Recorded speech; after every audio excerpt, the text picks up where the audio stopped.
Liepājas ostā vēl šodien var redzēt zvejas kuģus, kas atgriežas ar lomiem, mencām, reņģēm, brētliņām un plekstēm.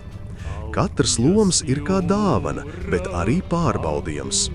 Jo jūra dod, bet jūra arī ņem, un zvejnieks to zina. Zvejniecība veidojusi Liepājas raksturu. Tā ietekmējusi ēdienus, tradīcijas, pat valodu. Tirgū vēl joprojām var dzirdēt vecus jūrnieku teicienus, redzēt sievas, kas tīra zivis ar tādu rūpību, it kā tās būtu dārgumi.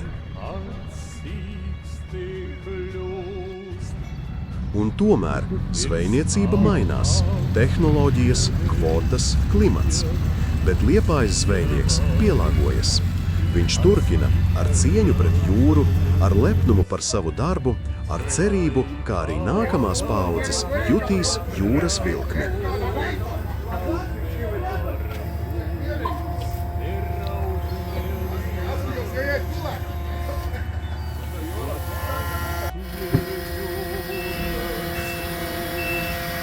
Vēlā pēcpusdienā Liepājas ostā piestāj zvejas kuģis.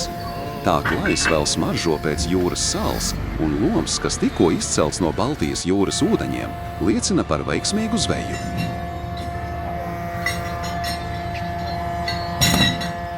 Uzreiz sākas rosība pie kuģa, piebrauc iekrāvējs, un strādnieki steidzīgi izkrauj konteinerus, pilnus ar svaigām zivīm. Katra kustība liecina par pieredzi un saskaņotu komandas darbu. Loms ir bagātīgs. Zivis nekavējoties tiek nogādātas šķirošanas cehā, kur tās tiek atlasītas pēc veida un kvalitātes.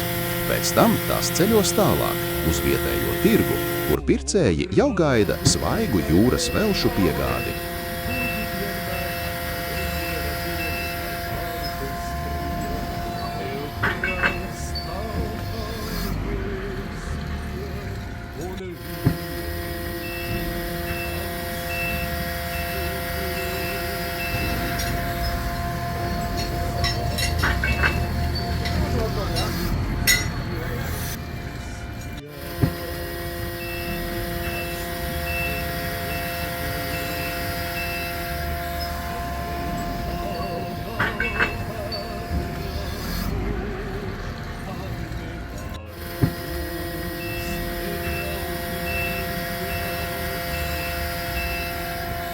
Šis cikls atkārtojas dienu no dienas, gadu no gada. Liepājas zvejnieki ir jūras laika biedri. Viņi lasa tās noskaņu, ciena tās spēku un dalās tās dāvanās ar pilsētu.